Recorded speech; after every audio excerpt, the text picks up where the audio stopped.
For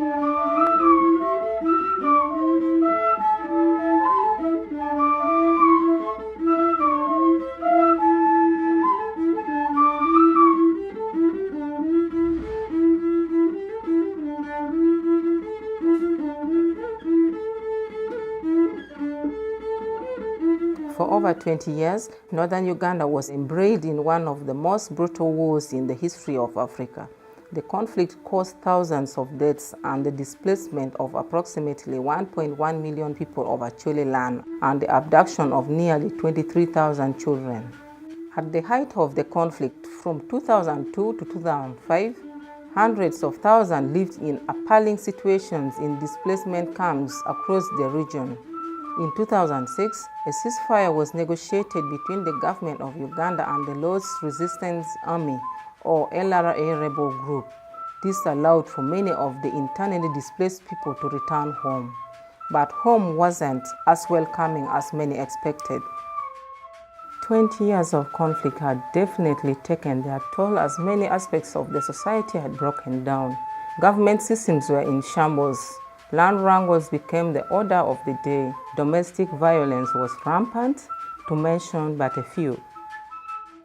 In light of this, 3 major organizations initiated peace-building and reconciliation programs. Conciliation Resources, known as CIRA, provides practical support and draws on their shared experiences to improve peace-building policies and practices worldwide.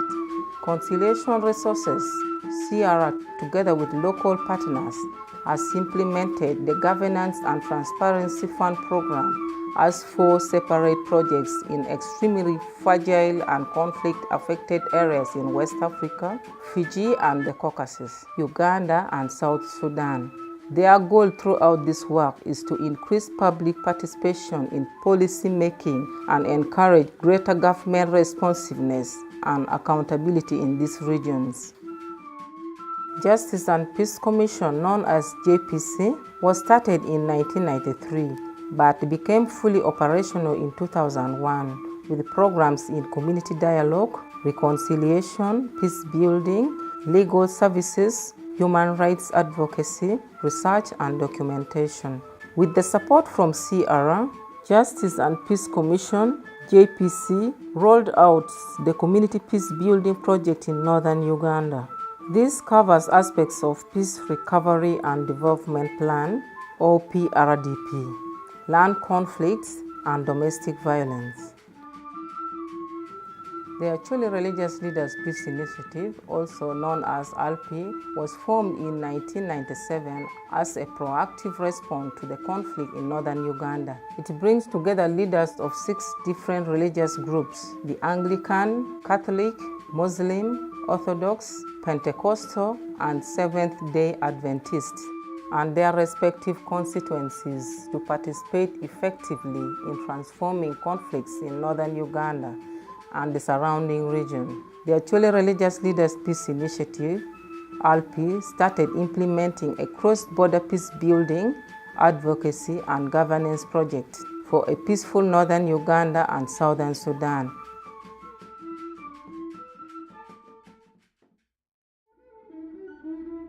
Land has been a source of conflict as many people in the Acholi sub-region value their land as their only vital wealth. In the Lamogi sub-county part of Amoro district, where Opiara Alphonse Ogom, the Toro clan leader, and Lemoi Dennis, the ARLPI leader, had been struggling over this very issue of ownership of land after so many years in IDP camps.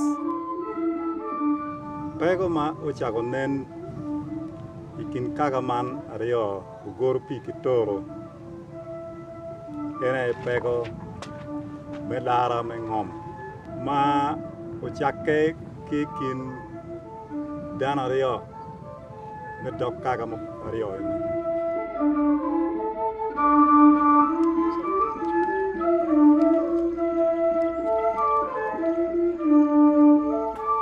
adong ena pia magi berkapio ene gi pio mera ni no ko binu kwany ngom en madok ana tika puru ne en no gi binu do kan to en ke ken pio mera mo achiel ke kanyo kwany ngom palutin ma boro a bungwen lwenyo beri tie gimago lo tin acha mo ke ni kot an gi dora maro wa pa ma pida lo ipo igine ma pat ipo ma pat chidong gen gi kedo ni men ni gima mier ti ko matek ena ye me lwenyi kum ana ye matek adada en gima gen gi kedo en to pedon kot ka kot ko ni ana chira loyo nen me daga ye bene kahamar no burdana gorpi ene kamara aya nywerina tor bir panea mo wa no annong pange wa kakweno mi ra chakke ye dok ori ma no tika yele ka me tor gorpi no mi ra ken dok ori ma ran wa mi are yo en ma tia yele piene kom eno ka mo ken ma pat beno mere gorpi tungchen ka mo ken ma no yela tie mere tungchen dok ken ma ran mi are yo ke wi ma chera mi ade mo no tika yengene ka chalo ma meo eni warno chon ma terra da o mio kare balu tipagamente uno pegi no mit metici ere botwa wala wori yo pegi no mit me wori yo botwa bien ka ro ma raj ma tele ni tele tie ci in pebe de kar kenyo no dia obege tong kira ngo yo kira mucho ma yo tata pi mo ngol mi tu chok kira ngo ti ma ro jo ken man pe ko ma ana no urwenyi chen ki chinga ma chulu tin na lo ya pen tin mun no dong ti dong chinga bi chel par me lu tin na chiru wa ko pe ono gine eno chiru chi gamo gine ki gine university gulu kanyi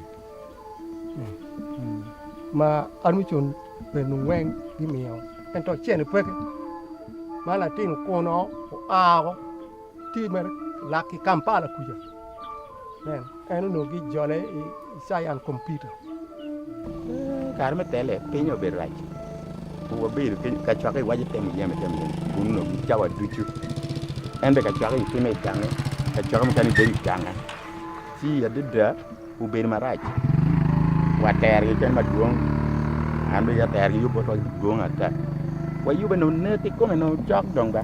Situations like this one are common after so many years of war, where cultural structures have been ruined.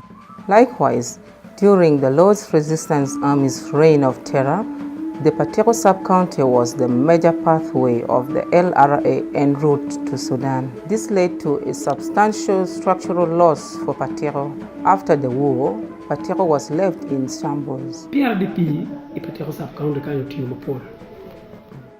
The Peace Recovery and Development Plan, or PRDP, is a program of the Ugandan government that was set up after the war to help repair the damage and restore infrastructure, such as schools and hospitals in the northern region, to reach the level of the rest of the country.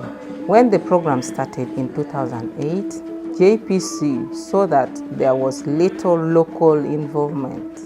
The role of the people is constantly of challenging their leaders. What are you doing? Why are things not taking place as we desire them here? That's already a very responsible position. They are actually asking their leaders to account to them. We still have a long way to go. This requires a lot of community dialogue. This requires a lot of sensitization, a lot of mobilization, but also capacity building. That is important. And the PRDP thing, not all the leaders know much about PRDP. A number of programs have been abused because people know little about how it should be handled. And so we still have a lot to do, and those are some of the very challenging gaps that we have. JPC trained and equipped youth volunteers with the necessary information, guidelines, and instruments for the implementation and monitoring of PRDP. JPC, Mokutimo, Patero sub-county, Comacha and Logoda, PRDP, Mokoberga monitoring. Again, good opinion given to monitoring government program. But pardon the PRDP again. PRDP, Utiu, Mukanama Pol, Pejo. Kamu gani go na ki ma reporter and youth in the Kiru ba wana the Bonitary Health Center kai tira pa Wayne Parish inone ko mbele mo amara ma wan mage you PDO office o mo mer ko mi ya to du motin Outpatient, outpatient, much yes, pay out to what you. Wachwalo lok kayo chair district kar mano food pack guru wiye. Chi inge wanu ala bertie. Ketika tu pingon dak umberi pe yat ka wor ka bir mo kan ko mi ketika mi wor mo kan wa ngi tigati ni ang bati ni staff mega war ya fe ni mo kan ko ko gidala health center 3 patewa mo lu mi anu ar tu mo ko be ku ba to ti Ti program ma ko ka wor ko gi chwe o window level ye ko yen contractor mo ma ko ni the district plan The paralegals have reported the slow progress to the district, and the district had appointed a new contractor to do the work. But the building after 4 years still stands unfinished.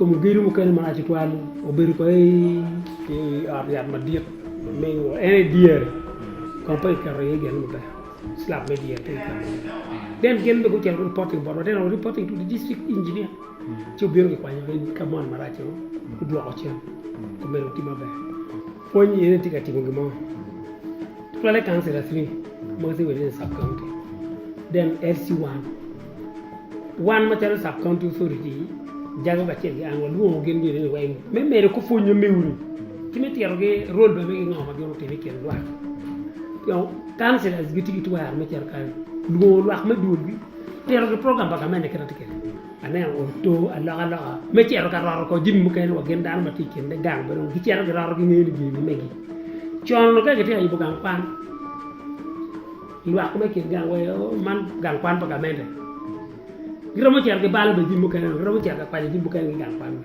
endo ko mbirni management me school piti wengil wax no school ni ati school ma megi jimba ka man tika yugo ma megi ka ke ciar ba ke ciar toyar keur me lox bon wa PRDP obere yup me coach roch ki dongo kumala me Uganda Yubman gamente me Uganda JPC held radio programs with leaders of various sub-counties from the region to help sensitize people and encourage their involvement in monitoring PRDP and to hold their leaders accountable. Mukene mapol luak me kumala me Uganda wajuru PRDP ipeni wo ola wo wi de tiame donc me bir ka lo ko be wada anda ka tembo do tim ko apeni ko lo en ma ñene daan de ka peni dina ande ka lo ko o do ni ir do ak bir bon JPC has trained many youth volunteers. I'm Nya Dara from JPC monitoring team in Patewa sub-county. I'm Nya Labonko at JPC Patewa sub-county.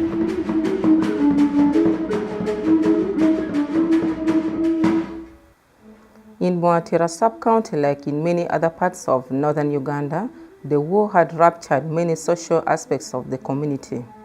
Domestic violence was on the rise and community conflicts were rampant.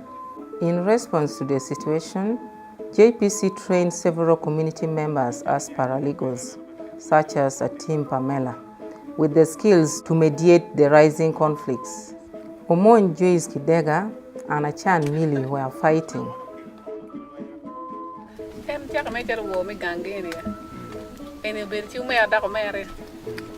Wak mo na wa yela yela nyo ene la yela ci don para mo ko we loin eta no per ter nge loin dong be pu lo ke ken wa po ke ba ani me ni pol kar kenen oro yenge wolo kila ngara chele chune tamano mera bet mapa alog no kila wara moni ci gine no per katime no ter no kon kare malachi maram almost wa chel kidwe abisiele yeba babe no poko berutie chire kar ma dong do nyi no beru tek ma gikine do bino chak mi utam ket mi yu tale ken wa ket mi wa pet wa kwa kere gamba chikine no time chanel we sane fra yela mama tifu be. Conflicts like this can destroy entire communities, and with no outside help, the animosity would continue unbridled. People didn't have the skills to mediate simple and sometimes very complex problems. Paraligos gin magitika den lo me ko me ga lo ada ko me pa ni buong waraj ko me me ara ken la chogi dawo ko mo me la me ngom tima duom and through paraligos magati is county kind. People worked with local leaders and were given tools to reconcile and resolve their disputes. So na meta penye la form gene la form paralegals que humanized volunteers que youth ma gene ma JPC for ni. Johnny taking it. Chicken new ben again I'm going to for cái con nhà của Tam lúc cái cổ của nó ở lọc mà đo cái com cái cũng nhờ bài bể Palestine. Cái tiền bể cái đấy. Palestine. Cái đó này các chị ngạt mà cái màu tẹt cái yêu ngon mà cái quan. Con này ngon mà miệt. Con này ngon mà miệt non. Definement. Lọc cũng ngon. Cái đồng gì mà cái này kết mới bọc cái gì. Yang kita yang kita berganyak utama ke sensitizing dani kita coba mawar berkecil.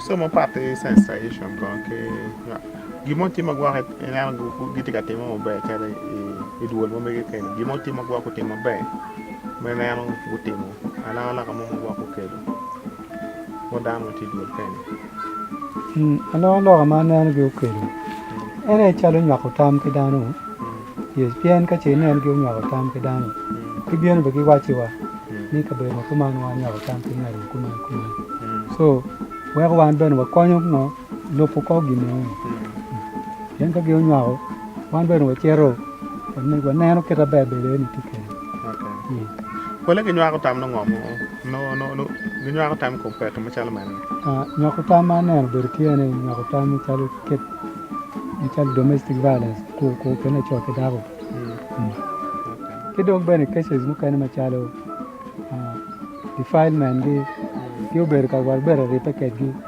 yo anga o mer gi tem no war re pa wan ka chin ke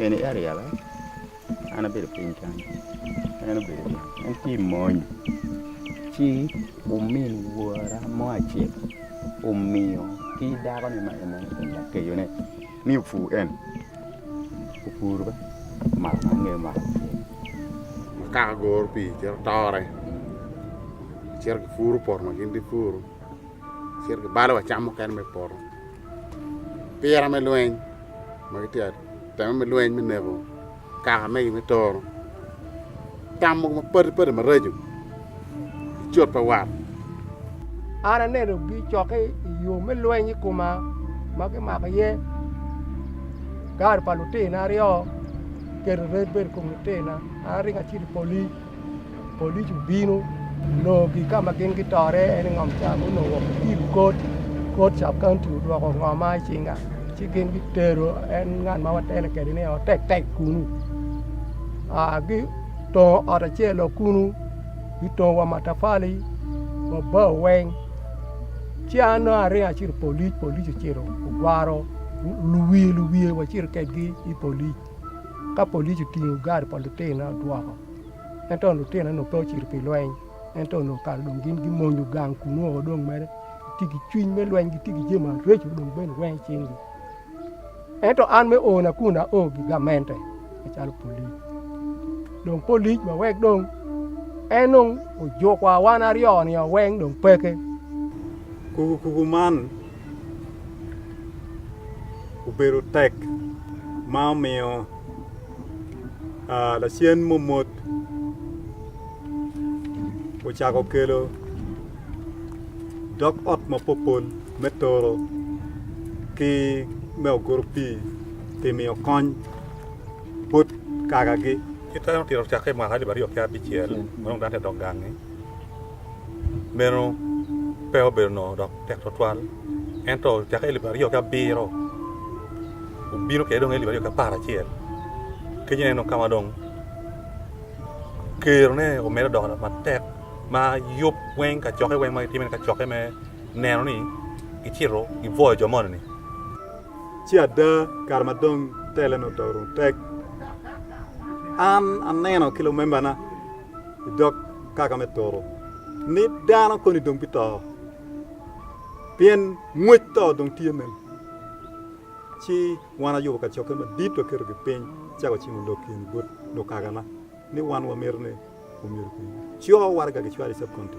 ya cho warga me lu dulari o wen karma gino chwa mi report bot ka metor ni mi ne mo gor pi ge chwa ni krita ana ti nge kum dul ma ge mi kon lo mo dok kum ker ku ji kindano mano ge ti sab konto kan chalo ARLPI ti kine ti ada apenyo program officer me ARLPI ka ge ro mi la ko kit kon man si gina da wa ni ti ke ro mi kon en kenya ka ma ta nyam dan cha mi cha den tam reje kum wodi tam nek polo no tam mer mi nek yo me kwa ne ngom yo ba la kit ke ber ara ya gigene bara kwa ya ke ja de kingi tien ma ngwen o kero ni no dugo pen mi ne ni dana ma lok ti kini ni ku ber ku nya ko tam kindi ge gang kunu ku nya ko tam ne ngol dir ka gare yo ni tor go to do ke jogi weka ma dit la ko gene ko bob ma ti ka tere ni kin rong wa ni ngo lo ne ni san bi ma ana wa ni ni ni ko di ni wan ma to ke ni ko na ni ni o we be no lo ko ma len gre kin dano o wa ni me nu ni nge ni en me do ni kan an pa yi en to ngom ni ko bi ngom ma me o ka ngi bi no ka nge ko ne man gina chen ma ni en wa ji me nu chi dong ki wa ni en ko nyu ta me wa en nyu ta me ni ku gin ma me ko ti ane da nyu ta me wa ni o me ra ti do i With the increasing number of land cases which have led to litigation and heavy backload in courts, ARLPI, with its mandate of promoting alternative dispute resolution mechanism, is encouraging people to use mediation, negotiation, and dialogue, and has used this focus to work towards resolving the emerging land conflicts. ARLPI has invested much time and energy in many parts of northern Uganda, but in Kitgum district, there have been mixed results. People should not take the land issue on commercialization. You know, the land, where the land issue became very explosive, it was when land was commercialized. When people began to sell land to get money and start whatever business they wanted, and there the problem began.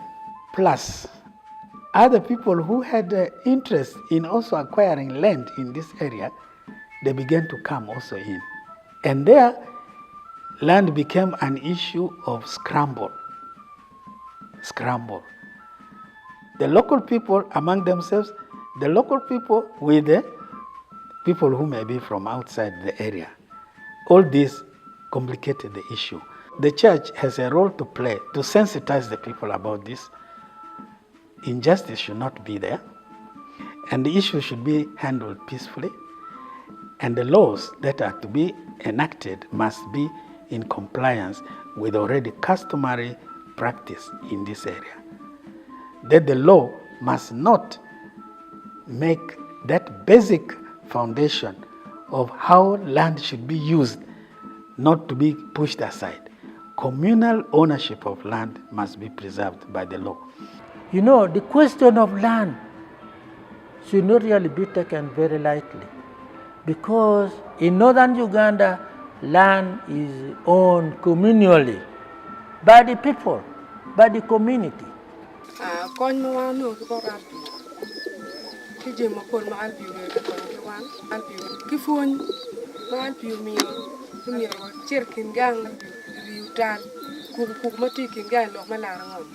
ay ARLPI ko nyo ye me ko bi watika ko nyo dano aketo weng rio tal mo chako para ku birni wa rio tal maro piera rio wiache. Let us dialogue, which is very good.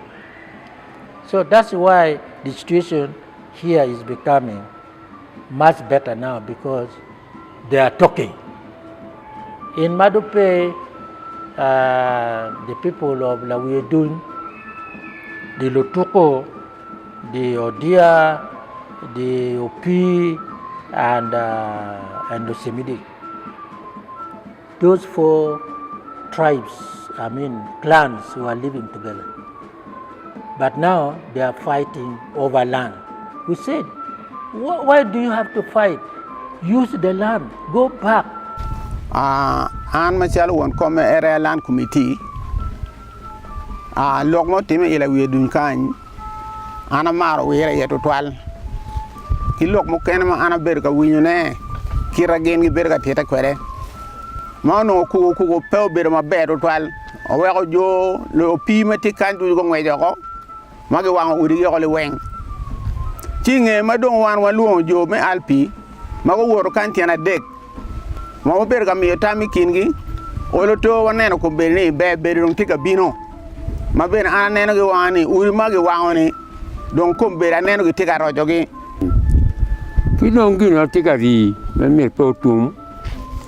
Ana tiki dana makim bud.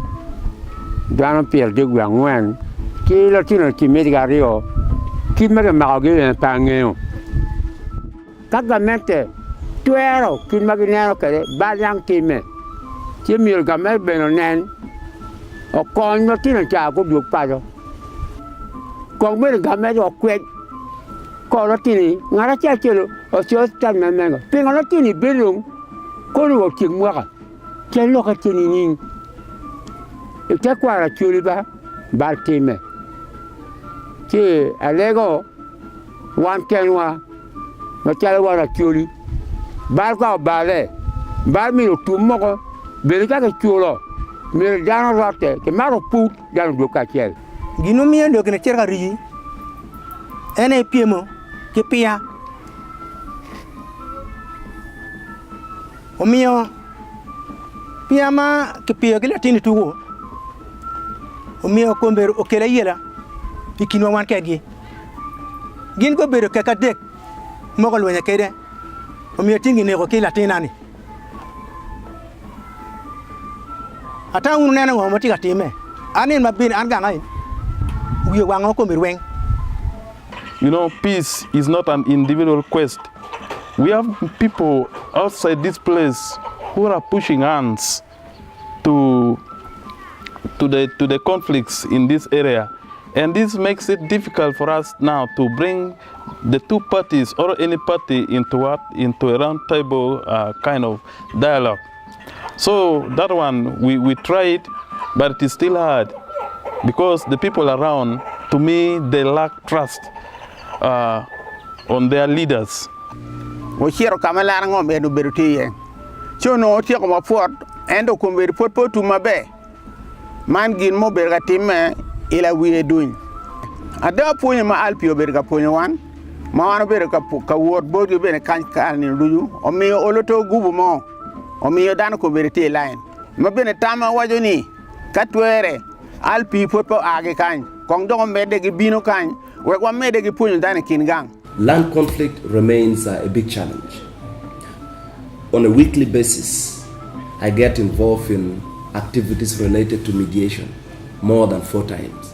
So I almost finish my week doing mediation and talking about land conflict. So land conflict remains a major challenge. The second thing is that being a post-conflict situation, people need to be informed. People need to be involved. People need to participate. And so we still have a big role to play in helping empower people to understand the challenges we face in a post-conflict situation, to also help them how they can get involved. We need to do a lot in changing people's perception. We need to do a lot in changing the mindset. We have a culture that has developed. People need to understand that there is no way they are going to stand on their own unless they're involved and they're actively involved in productive activities. Chok cholo tema ranye ti yo kan eno lo kacheli te wono tamelo anye kin yo tam gero pio kina neno ku doko chien ki wan ma chon kien gor pi gitor gi ber ka chiela neno tika ber ka chiel we chawane kina mo kene ken mo kene mo balle bene kina udako achiel mano tina bi chiel ma wo mi toro we wa chulo tina gang kwan ya gine chane oneno o ga mara lo gi yo kene tero tina mo doko school chen kelo wat dong ya biro kima dong yomo ya lo ekin kakini kenen lok ti toro mana tin mo ne pedo geno to lo pera ram tiro ne cher bolle mo ni bin ngo konya kiren ki lo dir ni ene itika langa kin gi la bo chi mo wa ayela dong pege chane lo tino ayela dong pege dong be lo tino bere ke ne gang kwan be lo tino ka ki class lo ki bere ha gonya ke no ke lo ke lo po we ki lo tino mai chi gang kwan ma petika mi wa abawi to twan dong ma ario kon ma alpi mi no o we kagari on tila bole sap kon ke nen rio tal mo kan tie o mi na bene dero ma tika wot rio tal ma timo ma kara ngwendo ki dong kon ma dir ma alpi mi on neno ni kon ni eni ka no twere mir no dano ginen yen ngej ma me wa ma chara wana chori bene lo ma do kom chiek timure ma tek ma da wamiro tero ke achioli to toale lo tino mela mugi ga kan chiru kare achioli koro kai nen ne ku ma charo kitire tie ti keto pin ti lok be makar pien kelu kuch matuti kindan lok me ko tiu chik ento conflict mone me chwinchane no mo ko kan ento kai kero pin ipajo kit pa chalo wano timo en tie kay matino lu dir me pajo kan ki dar ma papat magi ngeo be beru kitano yam chon tie kere ken ki ye ko kila bola ma pon ki pajo kan chi twal kero kuch matwal kindan kelgi chiente ma o balle mo no mi cholo tino kwan yo pe ka pien tino wa mi chiro ngo i kot kono ngo chi no ni kot be pe konyo pien kot to lok tin kot mo ken ri ka de ma di lok mo ken ma da to le kot we chan pe no tum chi no ni rio tal ngati mo mo lo kot ye pe ngar mo ma ini ana loy ko na ini lo ani pe yi wen ben yo ke wa nen ki yo me yo ne nen ki yo me yo ne o we ko lok me rio tal anel bere dit ma te kala da ma ka che nen ku ma ken tie mo ka jare ikin dano ma pire teke mi ki chiri ngo rio tal me ngar mo ma ini ana loy ko na ini lo ani pe yi wen ben yo ke wa nen ki yo me yo ne nen ki yo me yo ne o we ko lok me rio tal anel bere dit ma te kala da ma ka che nen ku ma ken tie mo ka jare ikin dano ma pire teke mi ki chiri ngo rio tal ino chile wa chira wilo jimi mer wenyo kwa pa dano en pe ben konyo kwa pa dano I chao eni ke ku manu ki eni an be de chan wat atuma mega be pe dange ko mati ye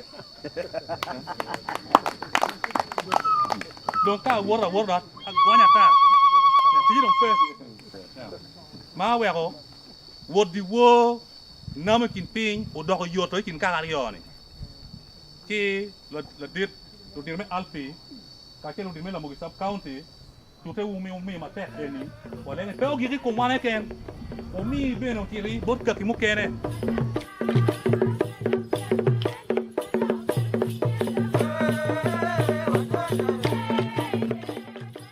Sierra, along with ARLPI and JPC together, have supported community-based land mediators, paralegals, and young people involved in monitoring the implementation of the Peace, Recovery and Development Plan for Northern Uganda, even though there are still existing gaps in this and other areas. Sierra's support has brought about changes in many lives of Acholi land.